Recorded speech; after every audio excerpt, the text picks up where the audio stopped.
Welcome back to Katowice. It is 2019. It's the 7th year in a row that we've been here in the Spodek Arena for esports in one form or another. And luckily for us, Dota 2 fans were back for a second consecutive year to enjoy some Dota 2 here as well. Game 1 already in the history books, and it's OG, the TI winners, who have defeated the #1 team in the world in the opening game. They'll get a second shot at it, though, as we make our way through the best of 2 group stages. We've got Alan Nahaz alongside Kyle, aka Melons. Used to be called Melons. I'm just Kyle. Just Kyle now. Just Kyle. But just wanted to do a bit of throwbacking.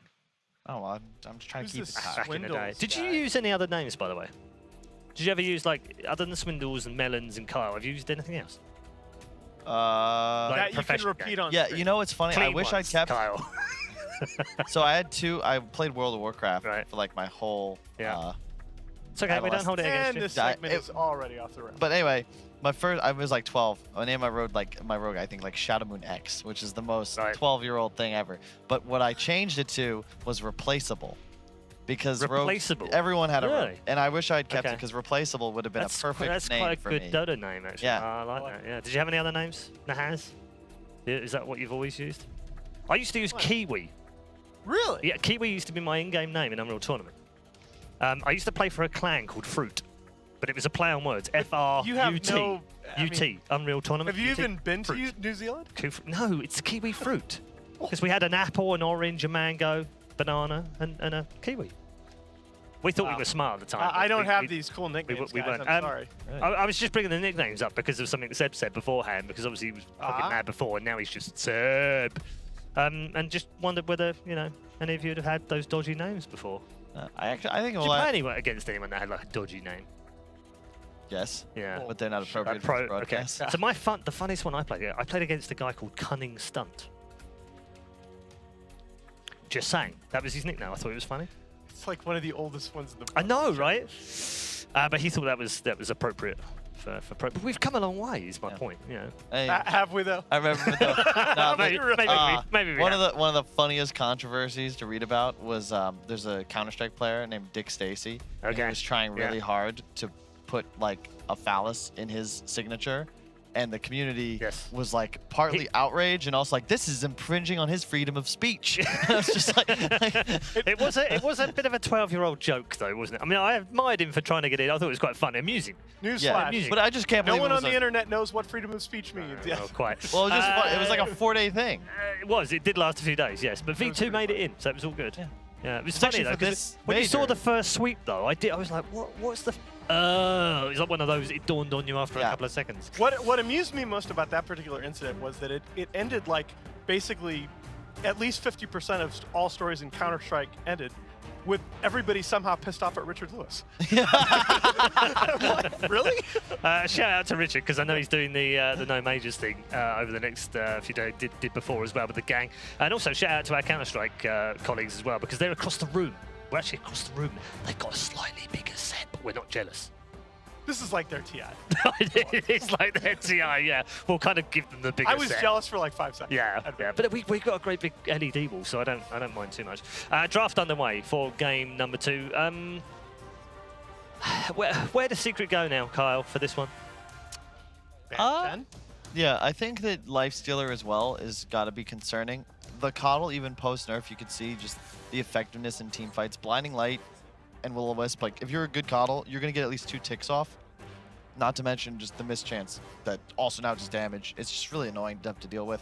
And I think it was hugely significant that he was their 5 position, and so he only ever needed to get one of them off, and he didn't need it to be a sickle. He just needed to do something.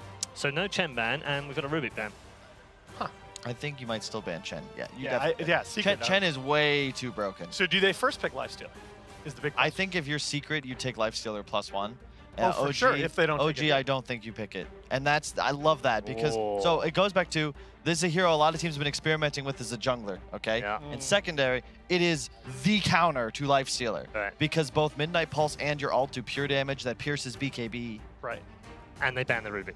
Exactly. Yes. It's really nice here, and it fits into the synergy. Like, how OG like to draft is around these, like, minion heroes. And I think this will be support Enigma, but of course it could be core. But it's very nice because you now shut down the Lifestealer. But I want to go back to something that you played. You're convinced that this is viable as a jungler? 100%. Okay. 100%. And are you on the train that says pick something the same on the other side, so pick a void. No, you don't. Do something similar. Are you not on that train? This Why works. not? When you I play like that a against lot. Enigma, you need to have some method of canceling BKB Black Hole. Yes. And it's really nice if that can also not be counterable by Lincolns, because you don't want to get to a point in the game where an Enigma can Black Hole your team, like whoever he wants, with no threat. That's really, that is a win condition no matter what the rest of the draft does. If you get 2 or 3 heroes in a fight, you've won that fight. And especially with Refresher Shard being that third roach. Like, it's just super value. And Warlock, you just save your rock, drop it. If he ults, no problem. Enigma has to have something to play around at all stages of the game. That's wild. That's got to be well. That's the same discussion though that we were having about the Kunkka in the previous draft. That's got to, if they're picking it there, they got to be picking it there for flex value. Yes, and it's also, it's just really good synergy with That's Fatal actually Bonds super sick. as well. That's actually so sick. You purge the healing. Well, I don't know if I'm buying the Ench and the Enigma, but we'll see. Oh no, I think I think the Ench is the reason that I buy into Ench now is I think she's actually a sick lockdown lane support, and Yes. that's caused me to value her. Like, once I saw it's a like couple of not so good teams run her and completely shut down laning phase aggression, I was like, all It's right. like what Chen used to do. Exactly. Like the older Chen from a couple patches Right. ago. You just plant it in the safe lane, and you're going to at least equalize it. And once that often pressure win. goes away, you immediately transition into Roam. That's Can the we idea. can we just go back to the Lesh for a moment? Yeah. Because Fatal it's Bonds, it's synergy. Okay, so it's Like- not something we see an awful lot, and not something we see from Secret an awful lot. It's been 5 months since they played it, but they've played it across the entire team, by the way. Yeah. Like Zai's played this in the offlane, Nisha has played it as well, and Yapsel, probably the most popular of the lot. He's played 40, This is the 13 thing I really games like now. about Secret. They have a number of these super flex picks. Yeah. Like Weaver's another one where they played it 4 out of the 5 positions. And I think that it's a wrinkle that they can bring into these drafts. You don't have to play those heroes that often. Yeah, I'm just looking at their previous matches. All of them are 5 months ago, and there's at least a game on Yapsor, Nisha, Zai, Mid1, and Puppy on that Lesh. Yep. So where does it go here? I think it's just open completely. Yeah. In truth. Super flex. I don't think you pick it there unless it is a super flex. Yeah. Unless at this point you really don't know what to But vote. we're very sure about the Ench being a no-tail 5. I'm pretty sure that the offlane Enchantress I have not seen work. I think it could still be a Jarek's 4 Enigma as well. Just saying. I agree with that. Yep. I agree with that. It's and, really, they have done that but- more often than they've given it to Mad. Mad is not that much of an Enigma player. he can, but it's Yeah, not his it's strong not- suit. it's I would not his prefer Jarek's Enigma. I think Enigma's a 3/4 Yeah. flex, Ench is a 5. So do they? My point is though, if they pick it on Jerax, do they switch out and Mad becomes a 4 rather than a 3? That's possible. Priority-wise. Mad could be, Yeah. Mad But that could goes be, back yeah. to the whole, there Sorry. are no more, like, roles don't matter as Right. much, or like the positions, like 1 Yeah. through 5, don't Yeah, really yeah. count. It's just about building the right Oh, draft. And right. Seb is often the primary shot caller. Yeah. You don't want to put him on heroes like Prophet or Enigma that are high micro, Yep. intensive. Playmaking. Give him a stun and a blink. Yep. Yeah. And again, you made that point in the last draft, and I think it's completely accurate. If you look at the farm distribution in that last game for OG, Lifestealer was up there around 40, 45 minutes. Lifestealer's up there at 27K. Everybody else on the team is between 20K and like 9. I mean, the farm distribution more is so much importantly- more No, flat. but it wasn't was- the fact that they were literally each part of the priority of lanes were side by side, almost identical, Right. except for the Was. 5s. Mm. The 5s The had a fives and the massive ones. gap between them. It was like 7 or 8K between them. Yep. It was almost like the Secret had a 6 rather than a 5. Yep. And I think if you, with Lesh in this position, you'd prefer that it's a core. And OG have done you a favor, and they've banned out Lifestealer and Ember, which are 2 heroes that play incredibly well against both of Secret's picks at the moment. But it's just because they're in that position where they're second pick this time, and they have the They have turn. that, Like yep. this pick as second pick is huge because the immediate ban into selection is, that's where you get your advantage in a draft. This and the last pick is about, that's your ad, and that's why I like this change so much, because previously first pick just seemed to be like really OP. It did, didn't it? You had first pick in 2 different phases. It's just not balanced. Lycan ban for Secret, and they'll pick a Maiden. Okay. Interesting. So Wow. that makes 20 the Lesh armor, a baby. core. And they like this hero in the 4 position as well. Yeah, they do. I still think for most teams it's going to be better as a 5. It's a but- 5 for almost every team here. You could core lock. Could you? Oh, I think that's that was my sauce Could you? back in the day. I remember. That mid warlock. I It's good remember. times. Fog did a bit of that too. He was good. He was I he did was it better. You guys kind of No. abused it Yes. I remember it Yeah. back in the day. Yeah. I think that's my highest win rate. We were like Was it? 10-1, but it's also well, it got Was worse that because for the axe as well? When you did the axe early on? No, You guys brought the axe out quite early, and you had like a theory crafting That was around it. much later. That was That Wyvern. was when they later. were running That was Axe Wyvern, and Winter yeah. Wyvern. Yeah. Yeah. I was hanging out with Adam yesterday, and I still can tease him about that. It's really Really? funny. Yeah, Okay. because we saved that pocket strat for like Yeah. 3 months, and we're just like, well, if we win this game, we're in the tournament. If not, we're just here in Russia for a week with nothing to do. So Are I figured that was a OG good time. showing like a like cheese push strat potential here? I mean, that's just a sick Pugna pick. And It is. It's like it's a hard counter to Lesh and CM. Although Lesh BKB is still huge, and Yeah. that is that is perfect. well, Great synergy with the Tasty little Warlock. ducks here. You counter, like, you just jump on top of the OG heroes. It's just, it's I mean, so good here. Team Secret's like, okay, well, that Ana guy was pretty good, Well- but we're pretty comfortable with our carry too. OG go Jug or AM here? Pretty sure. AM I like is- Jug more I personally. like Jug a lot. Because you Yeah. just abuse the tempo. Not an IM team usually either. So you think they're gonna? You think this Pugna is a 3, or you think this Pugna is a mid? I think this is a Thompson Pugna. Okay. Yeah. I mean, that think, yeah. that certainly solves the issue from the last game, Yeah. right? I think OG actually had issues the start of the season trying to put Thompson on too many different things. I agree. He is super good at what he knows. Yep. Yes. The Monkey Kings, the Invokers, the Pugnas. I don't want to see him on like a Brewmaster ever again. Well, and the other thing is that what so many people were not, he was winning his lanes at TI, but he was winning his lanes at TI in large part because he was getting such consistent damage on that enemy tier 1 tower. Those tier 1 towers were down by 10-12 minutes in those games at the very latest, and that was my one concern for him in that previous game, that even though he put a lot of pressure on mid 1, they took a while to convert that tier 1 tower. And I like the fact that we're at least showing the Pugna here that, you know, if Secret cannot address that lane early on, Oh, it is. the AM pick was solid, but I think it's That's good.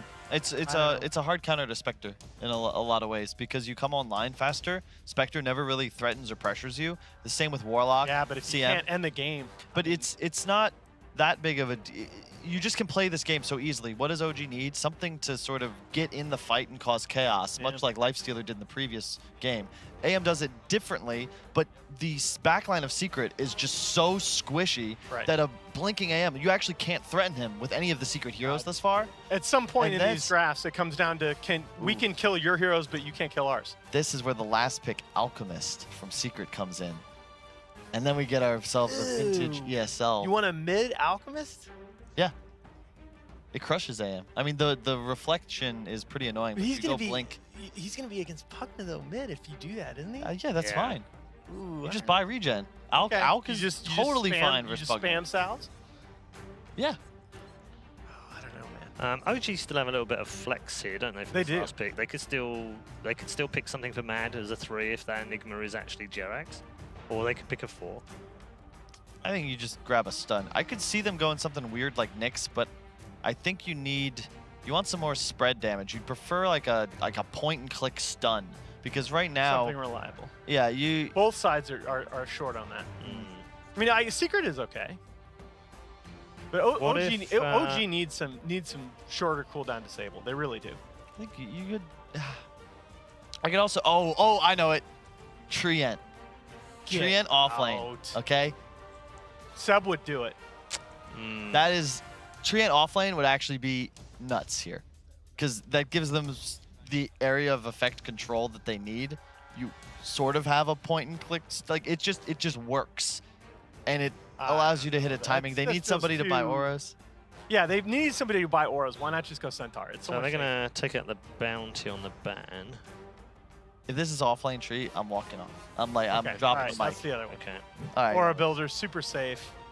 That's a nice OG draft. And if it's perfect because you look at the first 3 picks of Secret. Boy, They AoE all- silence owns. Yeah, you just if you can get on top of them, you're gonna win these engagements. If Night Stalker can run into the fight with that silence active, Yep. And that's it's a the problem. perfect hero to play to captain and shot call on as an offlaner. Like I when you're- believe that. When you're a Night Stalker player, your cooldown is the one your team is playing around. Your vision, your movement, like you are There's your literally mid-pango. quarterbacking the game.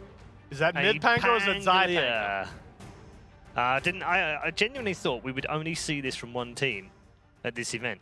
Oh, no. And that would be Ice, of course. No. A lot of teams have now started running mid Pango. Is this mid Pango or Zai Pango, do you think, Kyle?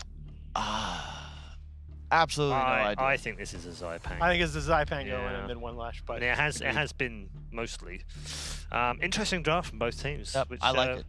Which ones do you like better, though? I love what OG did. I think that they have not just like the matchup advantage on individual heroes, but the way the team fights are going to go down, it's like they're going to win the mid game. They're always going to have vision advantages. Secret to win this has to play like near flawlessly, and Spectre's got to go off. Like Secret is very much like they're going to try and drop the Meteor, okay? You've got this window with Warlock, Golem, Spectre ult. You need to find kills immediately. Otherwise, OG just pick you apart. They outfarm you around the map and just die. It once again comes down to we can kill your heroes, but you can't kill ours. And I think OG showed in game 1 that they're playing at that level. They can compete. I like them a lot. Yep. All right. Thank you very much, gents. Time to head over to our commentary team.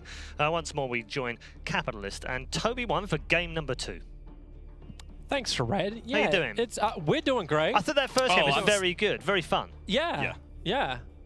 Much to Kyle's annoyance, actually. I don't think he thought it was going to be that good. Kyle's always annoyed. But it was at least nice to see that like OG actually stepped up, because it would have been really disappointing if we had a game where it's like, you know what, we're the winners of TI. Can't win versus winners of major. Like, you don't want to like have the TI4 like post TI4 newbie conversation. The TI winners are just gonna bomb out every single time. There's no hype to it. But here, like OG, like a little bit of rough patch after TI, but good start to ESL One Katowice, and hopefully a good finish for the series against Secret going into this game too. The draft looks fun for it. I'm pretty optimistic, honestly, for them for this game too. I think it's actually a pretty sick Night Stalker game. You know, I said Nyx Assassin. I was like, I don't think you could run core Nyx Assassin, but it'd be a sick game for it, right? Yeah, but core Night Stalker, however, it's the same kind of hero, right? It really inhibits these intelligence cores. It is a tempo-based offlaner.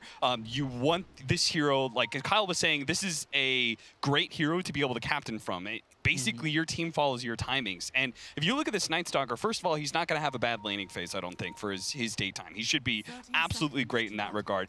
On top of that, he's got some supports that cannot stand against him. Crystal Maiden and Warlock just fall over super quickly. And he's got some cores that he's matched up, both Pango as well as Lashrak, who are naturally a little bit squishy. Night Stalker loves that. He's still very much an assassin-based hero. Even if he scales better into late game than he used to because of the attack damage from his ultimate, he still wants to be able to get on top of somebody and kill them in 2 seconds. OG's gonna have a little bit of troubles with some of the bounty runes as Team Secret contested them pretty hard. In fact, they claim all 4 bounty runes.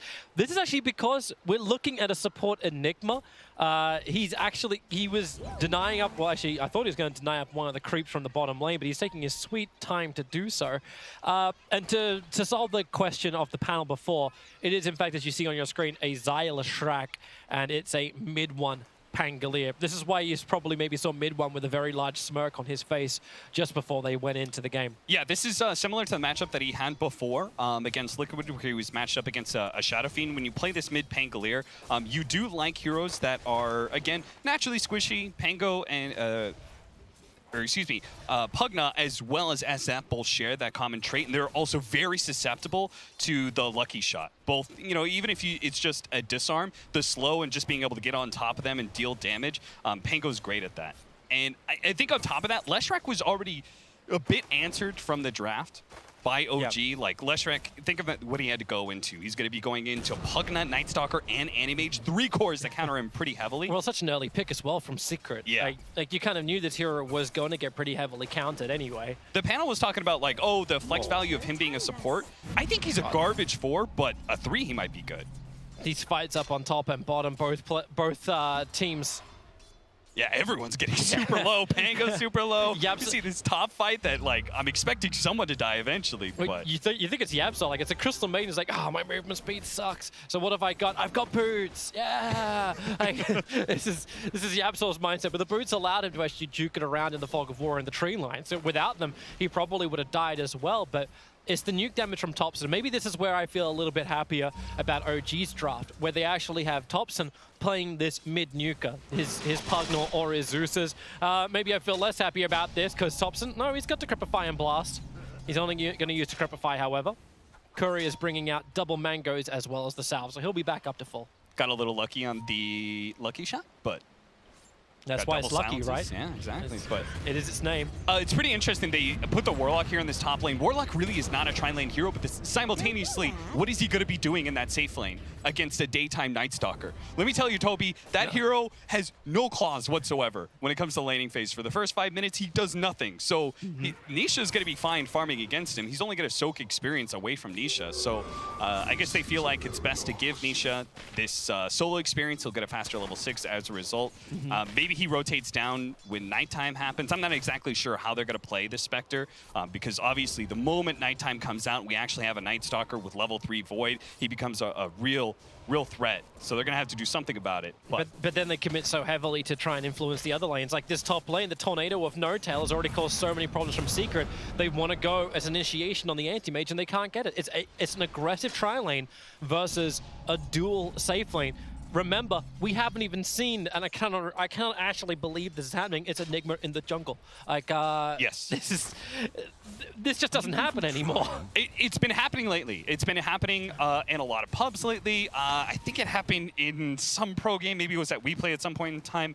It just doesn't feel. It's being picked up. It doesn't feel legit enough just because of the nerf that came to the neutrals. I mean, so they've slowly but surely, with the combination of the focus on the range creep and how much gold you get out of that, which, you know, the deny mechanic of Enigma is super good against that. You could see what he's doing here, right? Actually just TP to the tier 2 tower on top lane to get that deny on the range creep. Exactly. You don't need to use the Enigma to, like, the actual Eidolon focus to kill a neutral creep. You take a range creep away from one of the lanes and then bring those Eidolons into the jungle itself. So you still have an impact on the laning phase, a pretty good one, taking away the range creep, which is such a big impact of a lane creep net worth and then you're still able to get some pretty decent levels because they have changed the neutral value a little bit, where it's a little bit better for you than it was previously. Yeah, I've been watching it too as well, JJ. Just waiting for Jirax to mess up a little bit of micro. He was one hit from that Hellbear, like that close to death. He is pushing the limit of this hero. It's a good thing Bloodseeker is not in the game, or else everyone else will be losing their lanes right now. Another big thing is that Night Stalker, he just doesn't have a whole lot to do during daytime. And he doesn't farm very efficiently during daytime either. The Midas patch, very helpful to him. With this rage of everyone going Midases, it's the perfect item for a Night Stalker because, you know, obviously you can't go any other accelerating item. You can't go a Mjolnir or Battle Fury, anything like that. No Tail's in trouble. Zai, just too easy with the damage to come in from that level 2 Edict, but that's why he's trying to turn around with the help of the anti-mage to try and find their own kill. Zai will still finish off No Tail's. ILTW went the other direction. Jirax moves over. It's a level 1 Maleficent stun, so it's not enough work, but then again, when you micro up the Wild Wing, he just can't move. Zai on the retreat. One more blink forward. Should be able to finish the job, and that's exactly what will happen. The awkwardness of this tri lane, the combination of Enigma taking away range creeps, the Enchantress bringing a neutral creep into it, and them also just not being able to do enough damage to this Animage. He's top CS despite aggro tri lane. You know, this Warlock, they just didn't really have a place for their supports in this. They finally do bring Puppey down to this bottom lane, again, as nighttime comes up. The Warlock Spectre is a classic duo because all you need to do is just keep giving the Spectre health and but look at the heavy rotation. It's like, okay, so Seb feels good, No Tail feels good because we hit the first nighttime phase, and Jirax comes in to help him add pressure towards the tower. There's no D-push from Team Secret. Puppey's already on the run, but Seb, he'll run with him. Those wings are pretty aerodynamic when it comes to the nighttime. Void's off cooldown in a second, but he won't use it. As he needs to turn it back around because Pango, mid one. Here we go again. Team Secret rotate their mid laner off, and now he's going to do some serious lifting. No Tail completely isolated. Yapsaw, he'll end up surviving as mid one, also gets the conversion kills too. So both of the supports that are meant to help enable Seb's lane have actually kind of swung at the opposite direction. And Pango plays exactly the way that mid one has been playing for Team Secret, right? In this very much, he's a space-creating core. He moves around super early. You've got a low cooldown, very impactful ult for team fights. It just kind of fits to everything that he's been doing lately on these Ember Spirits.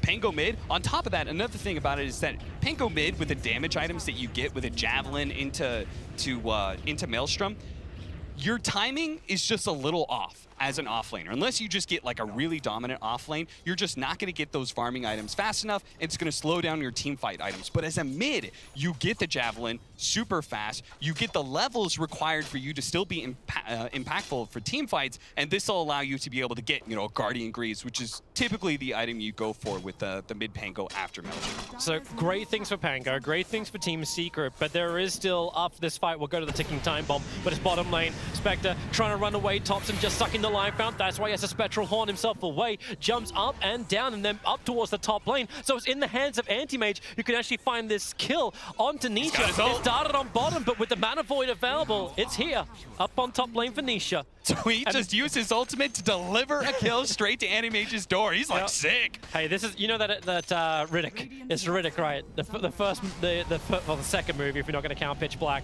Thompson's going to train him out, but it's like, do I kill myself to the Grandmaster, or do I kill myself to this douchebag over here? You know what? I'll take the Master. I'll let him have control of my entire army and world. I'm not gonna lie, I had no idea where that analogy was going at first, Toby, and I know the Riddick movies, but I see where you're going with that. I see where you're going with that. Who do I want to give my army to? Well, I'm not sure if you wanted to give it to the Anti-Mage.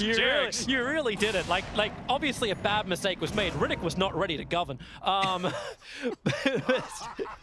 But it's the Anti-Mage who was the ticking time bomb I wanted to say before the fight was going to begin. Like, this Anti-Mage is drastically moving towards his Battle Fury, and can the Pango do anything about him? All this farm that's good for Team Secret, does it deal with the Anti-Mage in this game?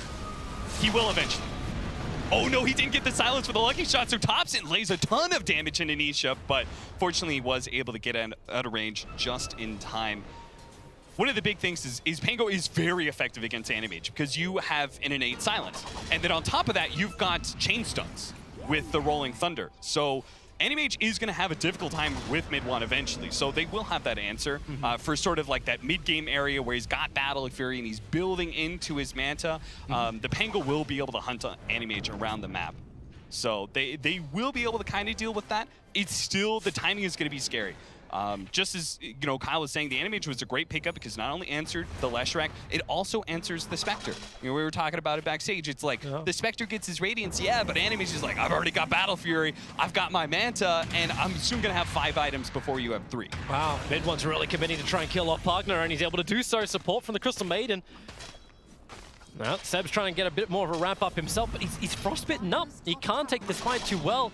With the help of Notel, maybe he'll feel a little bit more confident. Notel's hunting the support kill. But that's that power spike for mid one where he feels real confident, just halfway up the lane and commits his Rolling Thunder. Yeah, just like when he played against the Shadow Fiend, right? Like, Shadow Fiend was so dependent on magic damage nukes, and then you have this Pango who gets on top of you, has a chance to silence you, and if he doesn't, well, he goes into Rolling Thunder anyway, and you can't do any magic damage to him. So you're going to have even worse problems for Pug. Now, fortunately, that is going to be a great escape for Zai, who's building into a Rod of Atos. So he's going to set himself up. And he'll split the bounty runes 50-50. So no one really gets any kind of advantage. It was the 10-minute bounty rune fight that in game 1, everyone wanted to take. In game 2, everyone just appears to be happy to accept the status quo.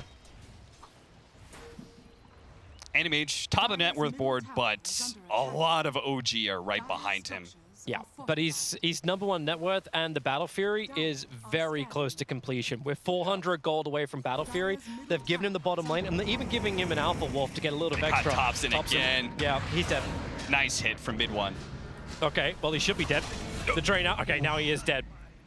Mid one didn't want to commit the swashbuckle at the end just to ensure it straight up.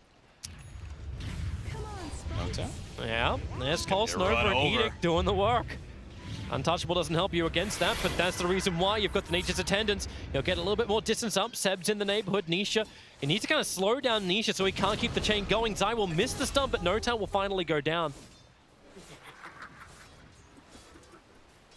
That'll help Nisha. Looks like he's going to be double Wraithband straight into Yasha, so they're going to make sure that they don't have this like kind of awkward window where Nisha is very weak. Builds into an early stat build. I'm not sure if he's actually going to go Diffusal Blade for this game or Radiance. I feel like Diffusal Blade is better for you in the matchup against Anti-Mage. Yeah, does Radiance even really like help against what OG has? Well, OG are on the hunt. They'll smoke up. Seb's going to be the first bit of bait. Starts over on Zai. They need a stun available. Jirax, he's this time going to get in range on Zai to get the Malfa stun off, allowing Seb to get the kill. And they wanted more, but Nisha quickly jumps away while mid-1 and YapzOr combo together to kill off ILTW. Mid-1's tearing it up this game. That's actually the big such difference, right, between these two mid laners in both Game 1 and Game 2. Topson had kind of a rough time with his Monkey King transitioning out, having a rough time again here directly against mid-1, just getting full-on countered. But OG did bounce back very nicely with some of their team fight, and they've got a great script here. Right, yep. Toby, you could see kind of the 1-2-3 build-up that they've got going for them. They've got this Enigma and the Pugna. They're going to be able to take a lot of towers early. That tower gold is naturally just going to speed up the Animage's timing. He's going to have a faster Battle Fury. That means he's going to have a faster Manta. And we're going to have that, like, 5-slotted Animage who is just can't be dealt with. But he's taking his time. He's only just managed to work back up to where we last left him off, building into the battlefield, because he died inside the jungle, and OG didn't take the tier 1 tower. It's delayed that Battle Fury timing. Now mid-1's trying to get his own run out. Does Jirax commit? He doesn't have the mana for the black hole, so he can't commit on that front. Moves just far enough away from the edge. There's only No-Tail who will get stunned up as mid-1 wants to keep the run going, and a quick swashbuckle down and away from the blast of Topson.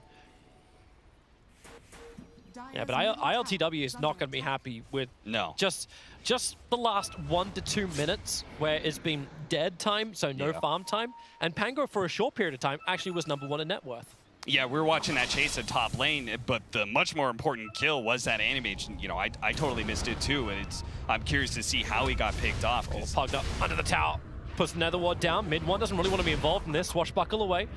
He'll cop the damage from it, and with an enchant, they try and slow him down once again, but a quick shield crash up the hill. Plus, this is mid-1. He's very difficult to lock down, especially when you give him such a versatile hero like Pango. Yeah, and look at that. He's actually thinking about going for another Javelin, so really committing to a heavy damage build for this Pango. And I can't say that I hate it just because the big burst damage is so good against both that Pugna as well as the Animage. Oh, you connect him up with the Fatal Bonds. It's like, all right, boys, you want to get into this damage pool? Let's get this damage pool. Zai's going to jump underneath the tower. Netherward is down, so Zai turns on the Pulse Nova. Happy just to fight it out. Topson needs to drain faster than that, but he cannot do it. Zai, Malfa stunned up, but mid-1's free just to jive underneath the tier 2 tower. Quickly voided, but Seb low on life. They still do not want to bring the Anti-Mage into this fight. This will be the worst thing for OG if that happens. Their tier 1 tower is still up and fighting. Zai is low on life. They don't have any real vision of him making that move, however. So it looks like it'll just be a straight tier 1 tower in the mid lane to fall. Yeah, it's looking like this combination now of... I mean, to be honest, Zai isn't much of an impact. It's mostly just mid-1. It just seems too tough for OG to fight into.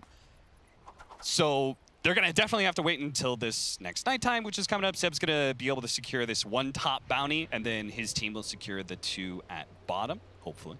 So yeah, if Jirax hangs around, for now he's using the Wild Wing to scout out if anyone moves over, because he did get that Dominator as his first item. But the top fight, well, it's mid-1 Zion, mid-1.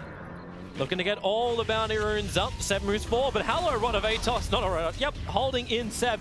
Jirax nearby. He's going to get the Malfa stun off, but that Pulse Nova damage. No-Tail just cannot sustain through this. Even with the Netherworld, Seb can't get the kill over on Zai. Mid-1 just rolled through, but it's Nietzsche who gets the double kill. A triple kill for the Spec. He did none of the work and took all the bounty.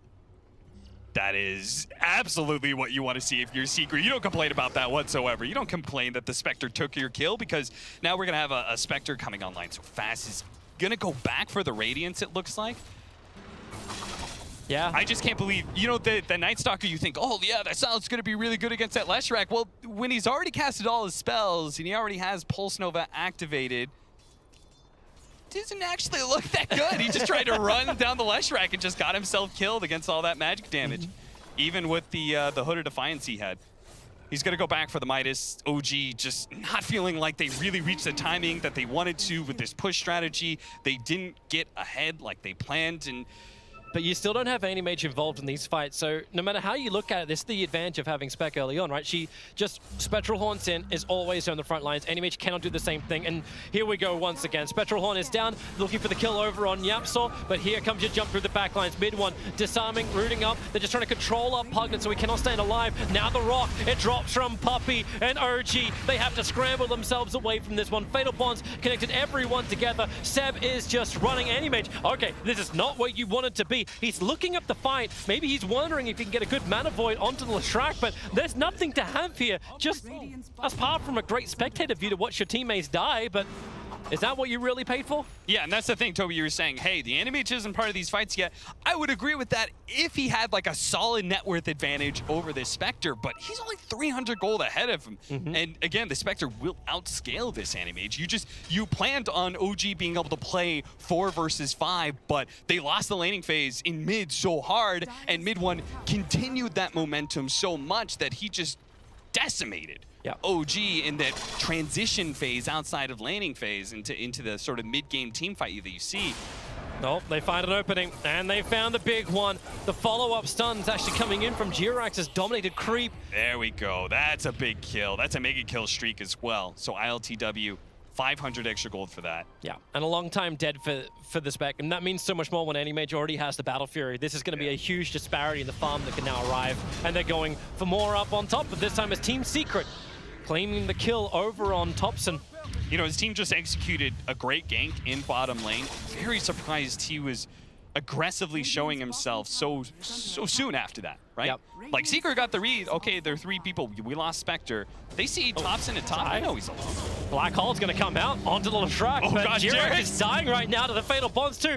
ILTV will move over, so now we can finally burn up the last bit of mana from Zai and look for the last hit. Blinks forward, he'll need 2 to do it, and it's actually the creep wave who will claim it. Yapso also died as well, right next to the Radiant Shrine. All right. So Seb gets 1, split for the other. OG's bringing this back. It's still 7,000 gold lead for Secret, but it hasn't gotten worse. Hey, I remember game 1, it was just like that. And this is the OG special. Hey, we're really behind everybody, but let's win around the 60-minute mark and we make fans. It's the Director 8 kind of way. They're going to reach an awkward point, this 20 to 25-minute daytime, but they are closing in on Pipe. I'm not sure what Jerax builds for the 4-position Enigma against Warlock.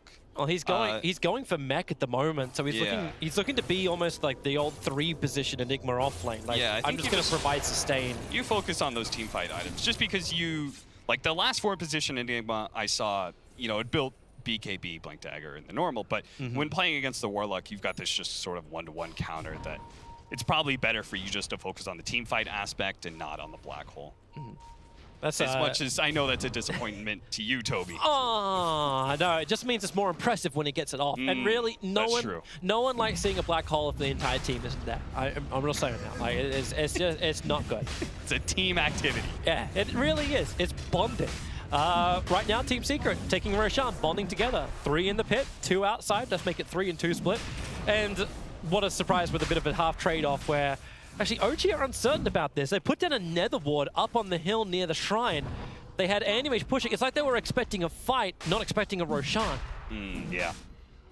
But Roshan definitely is. So now, yep, Spec has the Aegis Immortal. They'll claim the 20-minute bounty runes, and maybe another reason why they're also expecting a fight. I mean, that was very bold of them, too. Secret doing it during nighttime. Oh, Thompson. Rolling Thunder's coming out, and mid one right on top of the Pugner. Of course, it's the end of the Nether Ward. 1 second, and it will time out. And I think Thompson kind of understood that he was dead. But he kept their attention for a little bit longer, but was it long enough? Animage blinks away, so yeah, it was long enough. What Thompson did is he tried to hug the cliff as much as possible, and it both decreases the chance that Pango's going to be able to get the angle to hit you, but also when he does hit you, it means that you have a chance to be able to pop up the cliff. Don't walk into this. Don't wait, hang on. Yeah, blink forward. Someone got to stun. Malefice. He'll go in vision, right? But it's just the Glimmer Cape and wait for him to come back out of it. Now they have the extra vision. Midnight Pulse is already down, burning off the life, and okay, committal. He really wanted that kill. Anti-Mage needs money. Oh, I mean, if I'm Secret, I am going to play super aggressive in 30 seconds. Because Night Stalker's ultimate has such a long cooldown still. 2 minutes for Dark Ascension. It's daytime as well. Like, I think this is time where they can easily take at least 1 tower. You actually have Night Stalker on the end of that Dark Ascension TP to the bottom lane, and he's surrounded by 4 heroes. Thompson's nearby. But OG, Black Hole's coming off cooldown. You can bring Enigma into this fight. And Thompson, no, he just wants to leave. It's like, you know what, Seb? This is a really, really bad idea. We should have known Team Secret were going to hunt us, and we just give away a Night Stalker kill. But more than that, likely, they're going to lose their tier 1 and a large amount of damage to their tier 2. They have to push the other way. You know, it's not the worst thing in the world because ILTW is pushing out top at that same point. So there's so many heroes now at bottom that he takes a tower, is going to try and equalize. Mid-1 very quick to rotate back because he knows he can leave his team as 3 or 4 at bottom lane. OG's not going to fight into him during daytime. So he can stop that push from the Animage. He can hunt him, pressure him, make sure he can't farm their, you know, the Radiant offlane jungle. Jirax. Thompson's going to be in there. Midnight Pulse. Pull him back in, but the Rock as well. So Fatal Bond's connecting Thompson and Jirax together. Nisha moving forward. He's got the Aegis Immortal. He wants to fight, so they'll just root up the Pugna, follow up with the stun, and this will be 2 heroes from OG very quickly teamed up. But then ILTW jumps in for the fight, kills off Yapsol. But is this going to be enough for him? He's got the Mana style, and no, well, actually, Mana Void is back off cooldown. Nisha has a large amount of pull that they could potentially use. Does he want to jump back in? Maybe not. When Mid-1 and Nisha both diving underneath the tier 2 tower, looking for the kill, and the supports are not rotating over. This is one very dead No-Tail, and Team Secret, what was meant to just be 1 or 2 hero pickoffs, has now turned into almost OG feeding him 5 kills in the bottom lane. But Jirax says go. Go away? Go. Flee? Yeah. Maybe that's what he's trying to tell his team. Oh, there's your Rod of Atos looking at the Anti-Mage. Stances out, and the Anti-Mage needs to break free. Seb's nearby, and with the Pulse Nova, ILTW has no other choice but to blink himself away to safety. And here we go, Dark Ascension again. Defensively kind of used, trying to catch up towards Mid-1. But they're just backing off with the Observer Ward and Sentry. OG had a lot of extra information. They know that Nisha was kind of left alone. They need to keep this fight going, but it's really difficult to do because they know Team Secret could have just TP'd themselves over the shrine, which is pretty much what happened. So Seb caught lollygagging around, and he just has to run back. He's heading to a shrine. He has an Aegis. Like, you cannot chase that Spectre at this point in time. It does mean you've used your Dark Ascension, another minute and a half where Secret are free to kind of do whatever they want. I really like Zai's choice of the Boots of Travel. I feel like that was kind of an underrated item in previous patches. We're seeing a lot more of it as time goes on. The sick opportunity for you to be able to push into a tier 3 and Anti-Mage is going to split push you. You're able to TP back with the TP scroll and then join your team after you defend with the Boots of Travel. He couldn't TP out, got Rod of Atos. Zai will keep walking with him. All those conversions, just money for him. With a Spectral Dagger, you find a kill at Thompson at the same time. And that was over in the mid lane, Mid-1. Almost doing it solo. Yapsol was there to help out.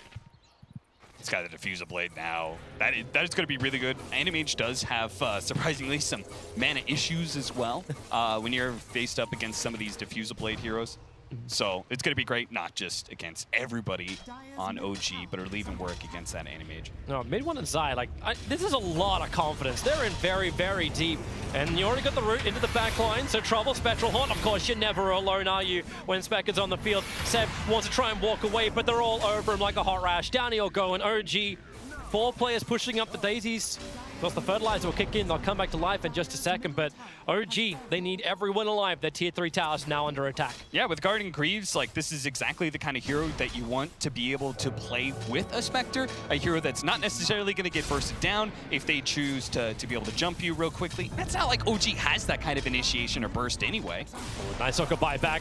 The Black Hole is available if they want to try and use it. They have to go up the hill, but Jirax is copying so much damage. They're draining out the life of Nisha. Anti-Mage trying to protect himself with a spell block shield, gets over towards Yapsol, triggers the Mana Star, breaking free with the Mana Void. The damage is a good spill damage, but the Rock in the back line. Jirax was never part of this one. Same for potentially the Anti-Mage, who was trying to be safe under the tier 3 tower. No way to jump away, but he's got a spell block available, and also Enchantress. Heavy damage into Zai, making him think twice about coming up. But you do not have your Night Stalker, you do not have your Enigma. What have you really got? You've got time. No-Tail's creating on the top. Puppy's already got himself a double kill over on this Warlock, and they're gonna get more. Burn off the mana of Mid-1. 1 charges are available. He'll blink up. The rolling thunder started from Pango, but also bait. ILTW thought he was gonna get in the middle of this one. He had to jump away. The spell block is not controlling him. Mid-1 just rolls through him. And they're rolling through OG here in game 2. But the Black Hole, it's a beautiful thing. I love it, but really, it's what did we say, Cap? What did we say about Black Holes with no team? Team activity, Toby. You got to get everybody in there. And unfortunately, there was nobody left from OG to put damage The corpses were the only thing that's in there. Unfortunately, Black Hole doesn't have that kind of regenerative effect. And it didn't even kill Mid-1, dropped super low, but unfortunately Midnight Pulse wore out. That's going to be 1 lane of Rax, and it's a Spectre as well. God. Yeah. This Pango, Toby. It's worked. It made me real happy. I'm going to tell you that much. Well, you're a Pango picker, aren't you? I'm a Pango picker, baby. And once I saw people start playing at mid, I watched mid ones replay real closely on that. I was like, damn, that's sick. I could be a mid player again, Toby. On one hero, I could be a mid player. Oh, Seb, not where he wants to be. Caught in a very huge slow. The upheaval making it almost impossible to walk away. Thompson is giving him a little bit of extra protection and now has to actually give him the life as well. Seb, no way, not enough life. Mid1 wants to go in a little bit deeper. They need something to fight with. 2 lanes of racks have already been claimed by Team Secret.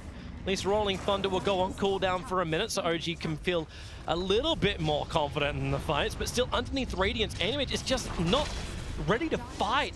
These lucky shots are able to connect, tries to protect himself with the counter spell. Mid1 is Bone Drive managed, got 3-1 charges. That won't be enough to give them the swashbuckle away to safety, so maybe they get some revenge. In fact, it's No Tail who gets the godlike 10-time streak. Over 1,000 gold goes into the Enchantress. And now Nisha, they want more. They're jumping forward. Jirax is just body blocking if they don't want the spec to get down the hill, but they can't body block when you got no movement speed. So anyway, jumps forward. He's able to actually get one quick hit in towards Nisha, but Yapsor's nearby to help him out too. The golems are being sent in. They need more stones. And now the golems actually evaporate underneath Zai. The fatal bonds, 4 heroes all connected together. This is Zai's field day. It is all about the palace for him. Drain out the life, get rid of the Leshrac, and OG, they actually be fighting. Team Secret losing 2 very large cores. And in this day of the game, OG will 1, take anything they can, and 2, they'll take the money. Oh, if only they could have got that Spectre, but hey, they walked away from it. A decent fight. Oh man, I can't believe though No Tail got the last hit. I just remembered that. Maybe it wasn't so good. If only Animage could have gotten that last hit, maybe it would have been sick. Yeah. But what does No Tail buy? It's like, hey guys, I can afford us wards now. Yeah, that's a lot of centuries. Supports people too. Yeah, I don't think he's making the transition into core, even with that 1,000 gold boost. So, unfortunately, it is what it is. Seb came in just in time with that pipe towards the end. That was a really sick Fatal Bond. So you said it at the very start of the draft. It was like, that's a really sick combination. Fatal Bonds does apply with how it works is it applies the same damage type. So when someone comes in, say like a pipe, it works really well to be able to counter both the Leshrac as well as the Fatal Bonds combo and all that extra damage that bounces around. So he managed to bail out at least Jarek's. The big man spawning. Poor Thompson, though. He's behind Crystal Maiden in net worth. Holy cow. Yeah, I can't remember the last time I saw Thompson have this hard of a game. Oh, goodbye, No Tail. He's the one on the lowest net worth. Picked off instantly by his back. There is no delay here. It's like, I need to be alive. You've still got an Anti-Mage, so you still have hope. That's the way this works, right? I have to wonder, like, I'm thinking back in the laning phase, it's like, maybe they should have put like Night Stalker in mid and then Pugna into the Spectre lane or something. That's a lot of what ifs. Yeah, there is. Spectral Horn reveals all of them, and they're in a great position. The Fatal Bonds are rock 3 together. OG, not what they want to have happen. 4 heroes. You can't get away. 4, it's only going to be 3. Seb gets hit by the Rolling Thunder of mid-1. Look where No Tail actually hides. He knows this will be a dieback for him. If he goes down, it's actually Anti-Mage. Okay, maybe I can kill off mid-1. Maybe I can have the money and all the solo experience that goes with it. Or maybe I can just die. Zai is going to be there. He'll land the stun, turns on the Pulse Nova. This is the game. Everyone from OG is dead. GG is the call. OG, they started off ESL One Katowice and nicely with a Game 1 victory against Team C. Out to Zai, like the man who's on screen right now. Leshrac, like his play up on top lane, like he didn't have to do much. Like he literally hit 2 buttons, but you could understand just the power of all the lanes. And that's what this man on the screen, Puppy, just does so well. Every lane always just seems to work. There's always a combination they can play with. There's just a way they can rotate around the map. The spec pickup as well. Like it was a nice play by getting that one because they could always be involved. They could always be there as a really solid team together. And for me, like this is why they're dominant. Like what was like the old days of Dota 2 is like, okay, who's the dominant team? The team who has the greatest draft or the team that can play together every single time? It can draft whatever they want. It's the second. It's the second. So well done, Secret. They level the series a 1 apiece. More good Dota, please. More good Dota indeed. We always want more good Dota. And a great start to the day here at ESL One Katowice. 1-1, a tied series. Best of two-game series. Call it whatever you want to call it. But we've had our 2 games, and they've split a game apiece between OG and Team Secret. Nahaz and Kyle alongside to break down game number 2. Gents, we were talking about the fact that the old school pick was the Warlock Spectre. It was an opening for a while as well, I remember. Sure. So we know it's powerful, but actually, before we talk about that, we have to talk about mid 1. You know, you raved about him in game 1, and he didn't win. In game 2, he basically won him the game. With Pango. And his item build was perfect. I loved it. Maelstrom into Greaves into Diffusal. Like, it's just sick.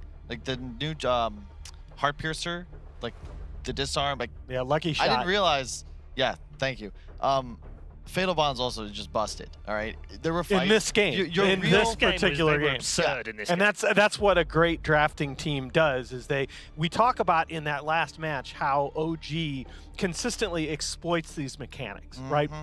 It's almost like Secret can take a mechanic that we've all sort of forgotten about and make it look broken with a draft like that. Well, that's also what makes their team so strong. And so, like, the only person that ends up doing the same thing on a game-to-game basis is Nisha. He's the carry. But the other 4 players have been professional Tier 1 Dota for a minimum of like 3 or 4 years. And Puppy's been a captain for 10. So obviously, there's a lot of... The Dota's all cyclical. The metagame is cyclical. People will remember old stuff that's now good again. And Fatal Bonds is your real ultimate. I've said that for every team I've ever been on. The Rock is nice, but your real ult is Fatal Bonds. You don't need to wait for your huge cooldown to go to get a battle, because a 3 or 4 man Fatal Bonds, when you have a Radiant Spectre and a Leshrac. But even in the late game, look at how broken. Look at how mid 1 is just spacing these fights, though. Oh, they've been great. He's just, you can't fight in formation as OG because of the way he's playing these engagements. And this is a lineup that they need to be in certain places to be effective. There's almost too much going on, Kyle, isn't there, for OG to cope with? You know, the Fatal Bonds going on, and this damn ball rolling about and rolling in and out. Where was Nightstalker, though, in these fights? The problem, so it's actually, it's funny because we were wrong twice, right? Oh, yeah. Because we I'm misjudged. totally okay with it because it's great Dota. You have the idea that OG is going to be able to like find skirmishes and use vision, blah, blah, blah, but they actually can't ever fight is the problem because the damage output on Secret is so much higher and their team is just, they have more survivability as well. So if you can tank and deal more damage, there's no real way to fight 5-on-5 as OG. So like Pugna just dies. Like you can't actually live in this game when 3 of the enemies can just slay you, especially like I think of all the things that you said, I think the last is the most important. It's just that once you have that one hero that takes away your ability to fight in formation, Pugna is just incredibly squishy. Yeah. He has to be he's going to be a glass cannon in any game. And once Thompson's, I don't care what he's playing and I don't care what the other 4 are playing unless it's like Anna Spectre. When Thompson is taken out of the game, OG's not going to win. Yeah. It's not really much more to say on that. Like it's crazy, right? I mean, it really was. Mid 1 was just everywhere in this game, both around the map and in the individual engagements. And I think you could kind of see this has been the difference in OG this season. Is it felt like during their TI run when they did get knocked back, it felt like they knew what to do. And this year, when they've gotten knocked back in games, it hasn't felt like they always know how to respond. Well, should we have a chat with the player? Sure. Should we do that? Let's do that now. Bring in Mid 1, who's in the player area right now, but can join us here on the panel. Mid 1, congrats on the second game. That was a good win. A good performance on Pango as well. That's not something we see from you very often. Was it fun? It was fun. Yeah. But, gotta practice more on the OT, I guess. Right. It was okay though. We saw you in and out. It looked okay. Yeah. How much were you laughing during that game? Quite often. I don't know. Quite a lot. Yeah. Like, every time I messed up, I'm like, yeah, forget it. And what happened in the first game from your point of view? Was that a typical Team Secret slow start to the day, or did OG outplay you? I think we did some mistake in the draft and end up being like we couldn't do anything. It was too hard. Yeah. So yeah, we deserved the loss. Okay. Anyway. So that 1-1, I guess, is okay to start with in this tournament. Your heavy favourites, does that make any difference to you guys? You've seen all of this before, right? It doesn't make any difference. Yeah. And what's the feeling like internally in the team? Is it still as good as it has been for the first half of the season? You guys all seem like very quickly after TI, you all seem to kind of gel together very quickly and get on, and seemingly Secret's kind of a happy team at the moment. Is it still that way? It is, it is. Yeah? No worries. What's the key to that? What's the secret? Secret is always a secret. But what is it? Is it you? Is it Puppy? Is it, you know, what's holding the team together right now? All right, I would say it's the team. Yeah? Yeah. Nice. Bit of everyone. Yeah. All right, good stuff. Gents? I was just gonna say, I'm curious as to who you think your best player is, like individually. Who's the MVP of Secret? In the secret? Oh, of course it's me. I don't care. That's what I thought. That's what I said too. Don't worry about it. What I do like you, that. What do you think? Evaluate yourself as a player this season compared to last. It feels like this year you're doing so many different things. You're a much more versatile player. Are you approaching the game differently?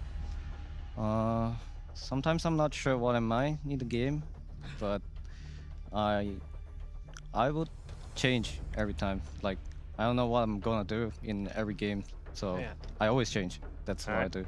Bit of unpredictable. I like that. Yeah. That's nice. All right. Well, thank you very much for joining us, and well done on grabbing a point between yourselves and OG. We'll see you again, I'm sure, throughout the tournament. And best of luck from the rest of the tournament as well with Mid One. All right, thank you. Thank you, sir.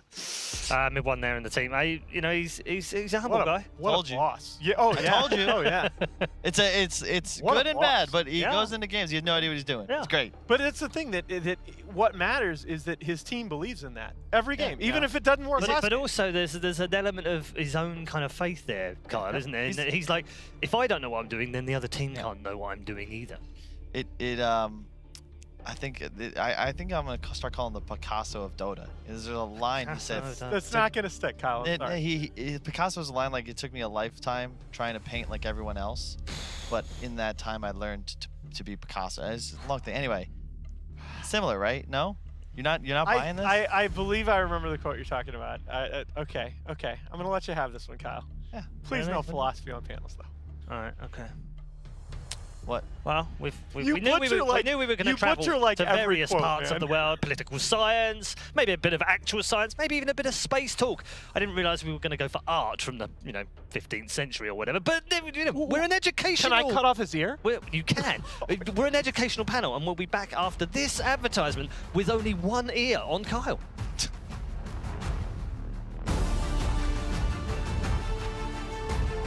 With another one, Seb can't get the kill over on Zai. Mid One just rolled through, but it's Nietzsche who gets the double kill, a triple kill for the Spec. He did need more stuns, and now the golems actually evaporate underneath Zai. The fatal bonds, 4 heroes all connected together. This is Zai's field day. It is all about the palace for him. Drain out the life, get rid of the Latrak, and OG, they actually be fighting. Team Secret losing 2 very large cores.